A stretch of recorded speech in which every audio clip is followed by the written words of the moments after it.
everyone, so today I want to talk to you a little bit more about something that's come up in a lot of my other videos, the term psychosis. So I want to discuss what exactly this means. So psychosis affects the way a person thinks, feels, and behaves, and can make it really hard for an individual who's experiencing psychosis to distinguish between what's real and what's not. The experience of psychosis can vary greatly from person to person, and it can come on gradually or very suddenly. A first episode of psychosis can be a really frightening or confusing or distressing experience because it's a really unfamiliar experience to the person experiencing it, and it can kind of feel sometimes like a loss of control over your own behavior, thoughts, or feelings. So for me, my first full-blown real episode of psychosis was a really frightening period of time where I couldn't differentiate between what was real and what was not. About 3 out of every 100, or 3% of people, will experience an episode of psychosis across their lifetime. It affects both men and women equally, and it occurs across all cultures and socioeconomic backgrounds or statuses. Onset usually occurs in the late teens to early 20s. So it's important to note that psychosis is a symptom, not an actual illness. A mental or physical illness, substance use, or extreme trauma or stress may bring it on. So there are typically 3 stages which categorize an episode of psychosis, the first being prodrome, the second being acute, and the third being recovery. So these stages can last for varying periods of time. So during the first stage, the prodrome stage or the prodromal stage, the individual starts to experience changes in their self or their behavior, but they haven't started to experience clear-cut psychotic symptoms yet. The second stage, being the acute stage, is the stage where symptoms such as hallucinations or delusions or very odd or disorganized speech or behavior starts to emerge as well. It is during this stage that treatment needs to be established as soon as possible in order to treat the psychotic episode. So the third stage is recovery. So within this stage, it usually takes anywhere from a few weeks to a few months for a person to start to experience recovery. So during recovery, the symptoms become less intense or disappear completely. Some of the symptoms that occurred in the acute phase may linger within this recovery stage, but for the most part, people experiencing a first episode of psychosis can and will recover completely. So the actual symptoms of psychosis are often characterized as positive or negative symptoms. Now, I did another video which goes further in depth into what positive and negative symptoms are, which you can check out at the link here. But just to kind of briefly go over what the positive and negative symptoms that go along with psychosis are, I'll just kind of briefly go through them, as well as my own experiences with them. So positive symptoms are behaviors that are added to a person experiencing psychosis. So they can include things like hallucinations, delusions, and disorganized speech or thought. So delusions are false beliefs that are held that are not grounded really in reality. So for me, a really common delusion that I have when I'm experiencing psychosis is that doctors are using medications to poison me or to harm me in some way, or using them for mind control. That's a really common delusion that comes up for me when I'm experiencing a psychotic episode. Another example of a psychotic episode that I was experiencing where I was experiencing a delusion was when I received an injection and I was in a period of psychosis, a medication injection for my schizophrenia. I thought that the medication was poison, and so I had the delusion that I needed to cut off my arm in order to get the poisonous medication out of my system. And so I kind of had to take some steps to make sure I kept myself safe during that period. But that was a really strong delusion that I was holding that was a little scary to deal with and manage. There are also hallucinations, which can include hearing, seeing, tasting, smelling, or feeling something that is not really there.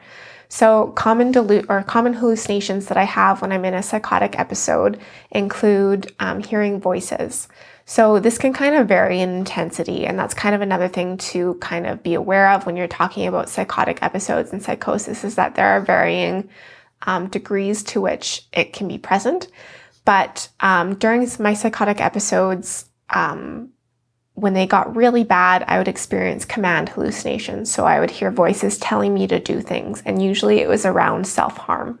So I was experiencing command hallucinations to harm myself or to put myself in dangerous situations. I also experience hallucinations, though, that are a little bit more casual or non-threatening. So I can experience idle chatter or whatnot as well. which is not quite as severe. So again, there are varying degrees of severity of psychosis. Another hallucination that I experience during psychotic episodes are visual hallucinations. So I oftentimes see bugs, or one time I saw a man who was trying to break into my car. So again, the varying degrees of intensity in terms of hallucinations. I also experience olfactory hallucinations sometimes, where I smell, generally they're bad smells that I can't identify and I can't locate the source of. But again, it's really kind of disorienting and confusing and a little bit scary to experience these hallucinations during psychotic episodes, because it's not really clear what is real and what is not, and it can be hard to make that distinction sometimes. So another positive symptom is disorganized speech, thoughts, or behavior. So this can take the form of finding difficulty concentrating on following a conversation, or it can be switching back and forth in your speech. So in conversation, switching back and forth between topics really often. For me, it usually takes the form of not really being able to follow a conversation as well as I normally can. So my thoughts get really disorganized and confused, and it can be hard to kind of keep my thought pattern organized. It can also take the form of being unable to complete everyday tasks, which is something that I struggle with when I'm experiencing psychosis.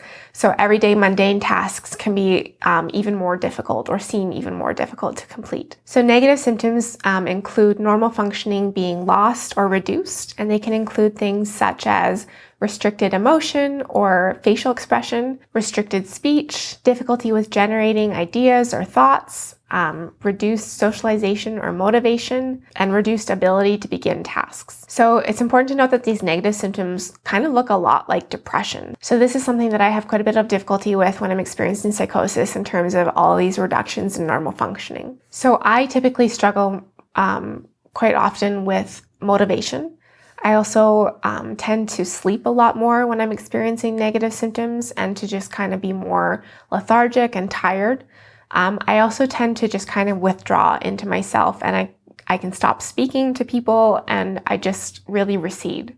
So there are some other symptoms that don't fall within positive or negative symptoms that go along with psychosis as well. And these can include cognitive symptoms. These can include difficulty with attention, concentration, and memory. These other symptoms can also include mood disturbances or sleep disturbances, substance abuse, or suicidal thinking or behavior. It is often difficult to know what exactly causes a first episode of psychosis, but research is showing that a combination of biological factors, including genetic factors, can increase a person's likelihood or can increase a person's risk of developing psychosis. For these people who are at an increased risk, a psychotic episode can be triggered by a multitude of environmental factors, such as increased stress or substance abuse. An imbalance in brain chemicals such as serotonin or dopamine can also play a contributing factor. A person who is experiencing psychotic symptoms should have a full medical assessment to ensure or to rule out any physical illness that may be the cause. When treating psychotic episodes, medications called antipsychotics are typically essential. They can help prevent relapse and further episodes of the illness, and they can also help to relieve some of the symptoms that a person is experiencing during a psychotic episode. So even while I'm on medications, I can still experience breakthrough symptoms that still occur. So breakthrough symptoms can include little bouts of hallucinations or delusions or paranoia or any of the symptoms that I mentioned earlier. That are just in smaller doses and that are a little bit more manageable than full-blown psychosis. So it's important to make this kind of differentiation between the varying degrees of these symptoms and what full-blown psychosis really is.